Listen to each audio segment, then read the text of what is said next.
नमस्कार दोस्तों, मैं रस्तोगी स्वागत करता हूं आपका एक बार फिर से वी एकेडमिक्स पे। इस वीडियो में हम क्लास 12th की पॉलिटिकल साइंस का जो हमारा फर्स्ट बुक है समकालीन विश्व राजनीति, इसका जो हमारा फर्स्ट चैप्टर चल रहा है शीत युद्ध का दौर, इसका हम थर्ड पार्ट पढ़ने वाले हैं। तो चलिए ये शुरू करते हैं हम थर्ड पार्ट शुरू करने से पहले बता दूं कि पार्ट 1 और पार्ट 2 मैंने कौन कौन सी टॉपिक कवर कर चुके हैं। पहला हो गया हमारा, दूसरा हो चुका, तीसरा, चौथा और पांचवा, ये हमारे टॉपिक खत्म हो चुके हैं। आज हम इसमें दो टॉपिक पढ़ने वाले हैं। एक तो हमारा होगा गुटनिरपेक्ष आंदोलन और दूसरा होगा भारत और एवं शीत युद्ध। तो चलिए ये शुरू करते हैं आज का टॉपिक। हमारा पहला टॉपिक है गुटनिरपेक्ष आंदोलन। देखते हैं गुटनिरपेक्ष आंदोलन है क्या। पहले सबसे पहले गुटनिरपेक्ष का अर्थ क्या है उसका जानते हैं। किसी भी गुट में शामिल हुए बिना अंतर्राष्ट्रीय घटनाओं पर निष्पक्ष विचार प्रकट करना गुटनिरपेक्ष कहलाता है। यानी हम किसी भी गुट में शामिल नहीं होंगे, लेकिन अंतर्राष्ट्रीय घटनाओं पर जितनी भी घटनाएं घटित हो रही है उसके ऊपर अपना निष्पक्ष और स्वतंत्र विचार प्रकट करेंगे। तो ये जो विचारधारा होती है इसे ही हम गुटनिरपेक्ष कहते हैं। ठीक है। दूसरे विश्व युद्ध की बात क्या होता है कि जब संसार दो गुटों में विभाजित हो जाता है, जहाँ पे दो गुट, आपको पता है, जैसे पहला गुट था यूएसए और दूसरा था यूएसएसआर। जब दो गुटों में विभाजित हो जाता है तो एशिया, अफ्रीका और लैटिन अमेरिका दक्षिणी अमेरिका के जो 9 स्वतंत्र देश होते हैं वो सब मिलके गुटनिरपेक्ष आंदोलन की शुरुआत करते हैं। गुटनिरपेक्ष के निर्माण में भारत के प्रधानमंत्री पंडित जवाहरलाल नेहरू, ठीक है, इंडोनेशिया के राष्ट्रपति सुकर्नो, यूगोस्लाविया के राष्ट्रपति जोसेफ ब्रोज टीटो, मिस्र के राष्ट्रपति गमाल अब्दुल नासिर और घाना के प्रधानमंत्री वामे एनक्रुमा, ये जो 5 संस्थापक देश और नेता है, ये कौन है? ये 5 संस्थापक देश और नेता जो कि गुटनिरपेक्ष आंदोलन की शुरुआत करते हैं मिलके एक साथ। आप इनकी फोटो भी देख सकते हैं कि ये जवाहरलाल नेहरू हो गए, ये वामे एनक्रुमा हो गए, घाना के प्रधानमंत्री। ठीक है, इसमें देख सकते हैं ये इनकी 5 फोटो है। गुटनिरपेक्ष आंदोलन के बारे में जानना कि गुटनिरपेक्ष आंदोलन क्या है।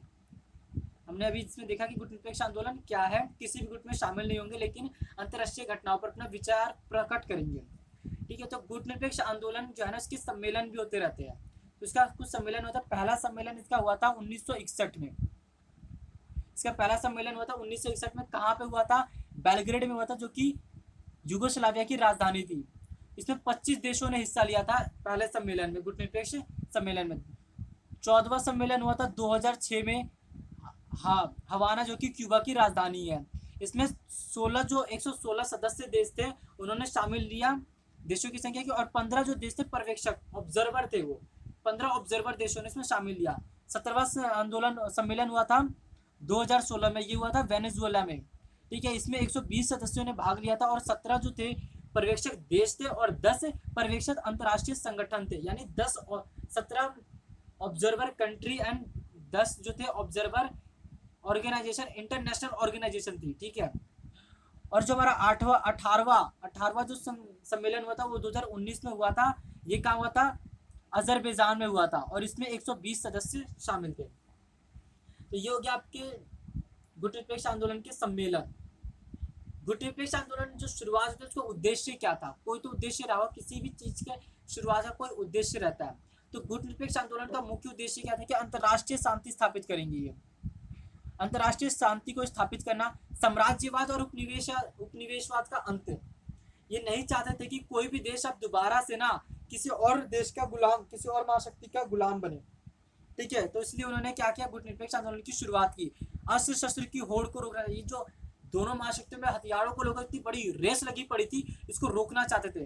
परमाणु हथियारों का विरोध करना चाहते थे, सैन्य गुटों का विरोध करते थे। इनका मुख्य उद्देश्य था कि हम सैन्य गुटों का और परमाणु हथियारों का पूरी तरह से विरोध करते हैं। मानव अधिकारों का समर्थन करते, जो मानव के जीने के लिए जो बेसिक जो राइट्स चाहिए उनका ये समर्थन करते थे। विश्व पर्यावरण सुरक्षा पर बल देते थे और नई अंतर्राष्ट्रीय अर्थव्यवस्था की मांग करते थे। तो ये उनका मुख्य उद्देश्य था गुटनिरपेक्ष आंदोलन का। गुटनिरपेक्ष आंदोलन का मुख्य उद्देश्य ये था। अब हमारा अगला टॉपिक आ रहा है इसी में गुटनिरपेक्ष आंदोलन से रिलेटेड है कि गुटनिरपेक्षता और तटस्थता। ये तो दो टॉपिक है, दो विचारधारा, इसमें अंतर क्या है, ये चीजें है क्या। तो देखिए, गुटनिरपेक्षता की अगर हम बात करें तो गुटनिरपेक्ष का अर्थ होता है किसी भी गुट में शामिल नहीं होंगे, ना होकर अंतर्राष्ट्रीय घटनाओं पर निष्पक्ष विचार रखना, ये होता है गुटनिरपेक्ष। और जो गुटनिरपेक्ष होता है ना, इसका प्रयोग शांति और युद्ध दोनों के समय किया जाता है। जब शांति हो रही हो तभी भी हम इसका उपयोग कर सकते हैं, और जब युद्ध हो रहा होता है तो युद्ध सही है या गलत है, इसमें हम अपना विचार प्रकट नहीं करेंगे। सही या गलत के ऊपर कौन सही है, ये कौन गलत है, ये नहीं, हम हाँ युद्ध का होना सही है या गलत ये विचार प्रकट करेंगे स्वतंत्र रूप से। कौन सी कंट्री या कौन सा पक्ष सही है या गलत ये मायने नहीं रखता है। गुटनिरपेक्ष देश ये देखते हैं कि किस प्रकार समस्या का समाधान किया जाए और शांति स्थापित किया। ये समस्या को और बढ़ाते नहीं है, बल्कि इनका मानना होता है कि समस्या का समाधान किया जाए और जल्दी से जल्दी शांति स्थापित की जाए। ये एक सकारात्मक विचारधारा मानी जाती है। जो गुटनिरपेक्ष होती है एक सकारात्मक विचारधारा मानी जाती है। ये युद्ध के बारे में सही और गलत विचार प्रस्तुत करते हैं। और जो गुटनिरपेक्ष की नीति होती है ना, गुटनिरपेक्षता, इसे साहस की नीति मानी जाती है। तो ये हो गया हमारा गुटनिरपेक्षता। अब हम देखते हैं तटस्थता में क्या, तटस्थता में अंतर क्या है कि तटस्थता का अर्थ होता है कि अपने आप को अंतर्राष्ट्रीय मामलों से हम काट के रखेंगे। अंतर्राष्ट्रीय स्तर पर क्या हो रहा है कोई फर्क नहीं पड़ता, कौन सी कंट्री लड़ रही है कौन सी नहीं हो रही, क्या विनाश हो रहा है क्या उपज हो रहा है, उससे कोई फर्क नहीं पड़ता। तटस्थता का प्रयोग केवल युद्ध की स्थिति में ही किया जाता है, और ये युद्ध से अलग होने की नीति होती है। जो देश तटस्थता का उपयोग करते हैं वो युद्ध से अपने आप को अलग कर लेते हैं। वो इस युद्ध के बारे में ना तो कोई विचार प्रकट करते हैं और ना ही इसमें शामिल होते हैं। ये एक नकारात्मक विचारधारा मानी जाती है। तटस्थ देश युद्ध में शामिल नहीं होते और ना ही युद्ध के बारे में अपनी कोई विचार सही या गलत विचार प्रस्तुत करते हैं। और जो तटस्थता की नीति जो होती है, जो भी देश अपनाते हैं उसे कायरता की नीति कहा जाता है। यानी कोई भी देश अगर ये नीति अपना रहा है तो यानी वो देश कायर है, उसमें लड़ने का या विचार स्वतंत्र रूप से अपना विचार प्रकट करने का साहसी नहीं है, इसमें वो कायर देश है, ये मानी जाती है तटस्थता। ये हो गया हमारा गुटनिरपेक्षता और तटस्थता। इसके बाद हमारा एक और टॉपिक आता है गुटनिरपेक्षता और पृथकतावाद में क्या अंतर है। ये दोनों चीजें है क्या कॉन्सेप्ट है। तो देखते हैं कि गुटनिरपेक्षता का क्या अर्थ है। गुटनिरपेक्ष का जैसा कि हमने देखा, गुटनिरपेक्ष का अर्थ है किसी भी गुट में शामिल हुए बिना अंतर्राष्ट्रीय घटनाओं पर निष्पक्ष विचार प्रकट करना। जो गुटनिरपेक्ष देश होता है ना, वो अंतर्राष्ट्रीय मामलों से अपना संबंध बनाकर रखते हैं। गुटनिरपेक्ष ने शांति स्थापित करने के लिए मध्यस्थता की नीति अपनाते हैं। वो ये नहीं कि किसी भी पक्ष का समर्थन नहीं करते और ना ही किसी को भड़काते हैं, वो एक मध्यस्थता की भूमिका निभाते हैं। दोनों को एक टेबल पर लाके समझौता कराने की कोशिश करते हैं।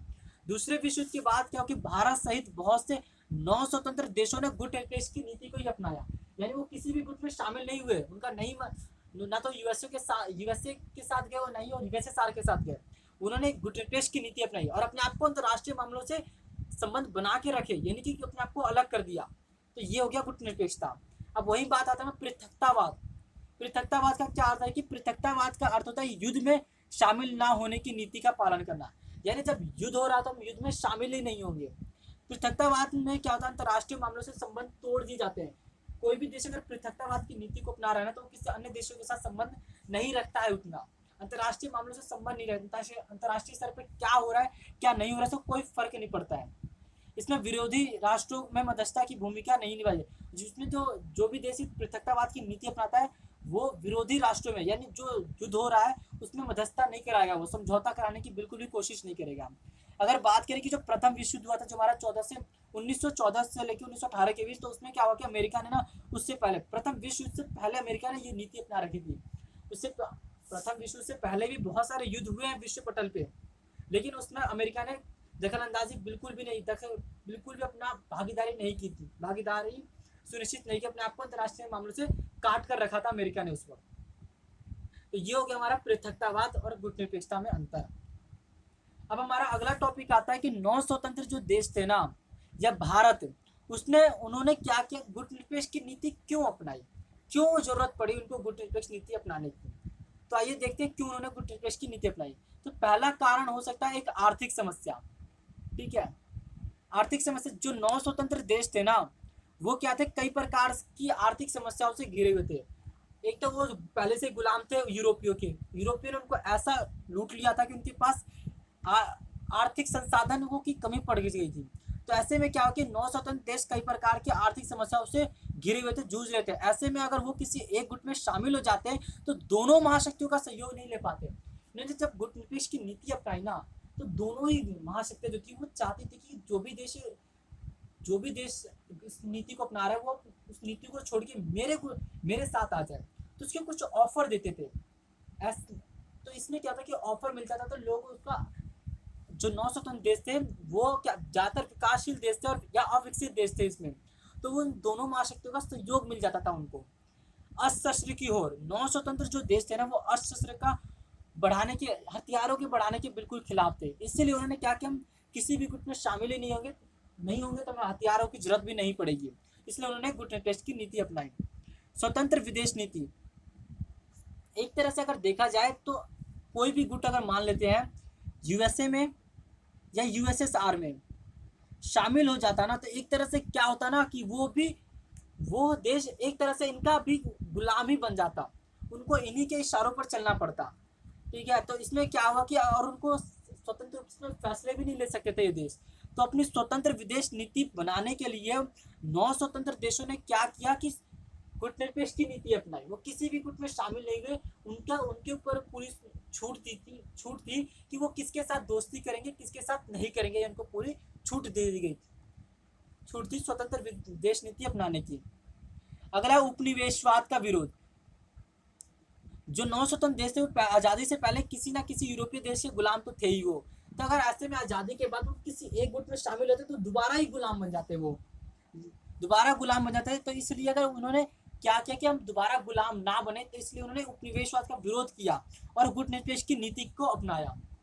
अंतर्राष्ट्रीय फैसले, 9 स्वतंत्र जैसे भारत जो था उसने गुटनिरपेक्ष की नीति अपनाई, तो इसके कारण क्या हो कि उसने जिसके कारण ऐसे फैसले ले सका भारत जिसके कारण उसके हितों की पूर्ति हो पाई।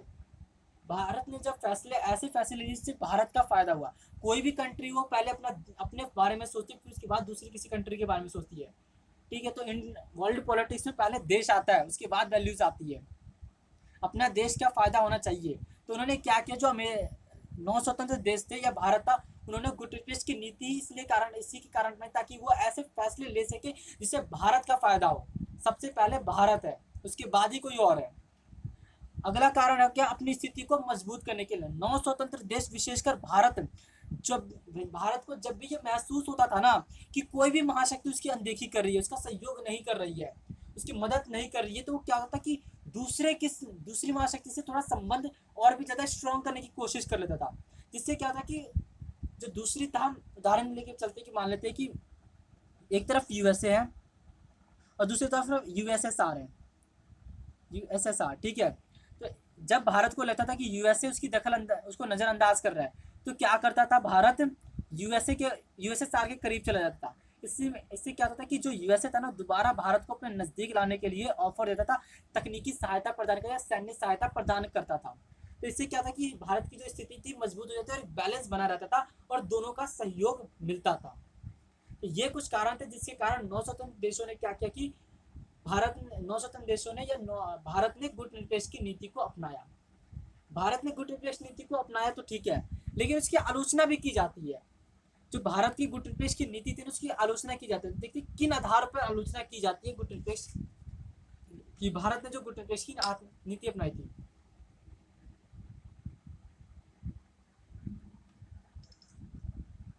बहुत से विद्वानों का मानना है कि जब भारत जो है ना, उसने क्या किया, बहुत से विद्वानों का मानना है कि भारत की गुटनिरपेक्ष नीति सिद्धांतहीन थी, कोई सिद्धांत था ही नहीं, प्रिंसिपल लेस था ये, बिल्कुल कोई इसमें कुछ था ही नहीं। इसमें भारत अंतर्राष्ट्रीय मामलों से सिर्फ बचना चाहता था, इसलिए उसने नीति अपनाई थी।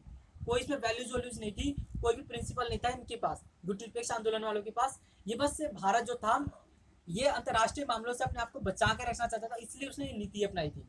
भारत की गुटनिरपेक्ष की नीति केवल उसके राष्ट्र के हितों की पूर्ति के लिए थी। बहुत से विद्वानों का या आलोचकों का मानना है कि जो भारत ने गुटनिरपेक्ष की नीति अपनाई थी ना, इससे सिर्फ भारत का ही फायदा हुआ, अन्य किसी देश का फायदा नहीं हुआ जो उन्होंने गुटनिरपेक्ष की नीति अपनाई थी। कुछ विद्वानों का यह भी मानना है कि जब भारत का ना पूर्ण रूप से व्यवहार पूरी तरह से गुटनिरपेक्ष नहीं रहा था। उसने अपने गुटनिरपेक्ष का मतलब ही क्या होता है कि हम किसी भी गुट में शामिल नहीं होंगे। लेकिन जब 1971 में भारत और पाकिस्तान का युद्ध हुआ, तब क्या किया, भारत का सहयोग किया था यूएसएसआर ने। तो इसके बाद भारत ने कई सारी संधियां भी की थी यूएसएसआर के साथ, जिससे ये पता चलता है कि भारत ने पूर्ण रूप से गुटनिरपेक्ष की नीति को नहीं अपनाया, उसका पूरी तरह से वो गुटनिरपेक्ष नहीं रहा। तो ये कुछ कारण थे जिसकी वजह से भारत की गुटनिरपेक्ष नीति का विरोध किया जाता है, इसकी आलोचना की जाती है। तो यहाँ पे हमारे जो पार्ट 3 है वो भी कंप्लीट हो रहा है। पार्ट 1 पार्ट 2 मैं ऑलरेडी करा चुका हूँ। उसका लिंक आपको वीडियो के डिस्क्रिप्शन में मिल जाएगा। अगर वीडियो आपको अच्छी लगी तो उसको लाइक जरूर कीजिएगा और ज़्यादा ज़्यादा शेयर कीजिए, और आप कमेंट में इस वीडियो के बारे में जरूर बताइए कि आपको वीडियो कैसी लगी है। और हमारे चैनल पर नए हैं तो सब्सक्राइब जरूर कीजिएगा। मैं मिलूंगा आपसे अगले वीडियो में, तब तक के लिए जय हिंद जय भारत।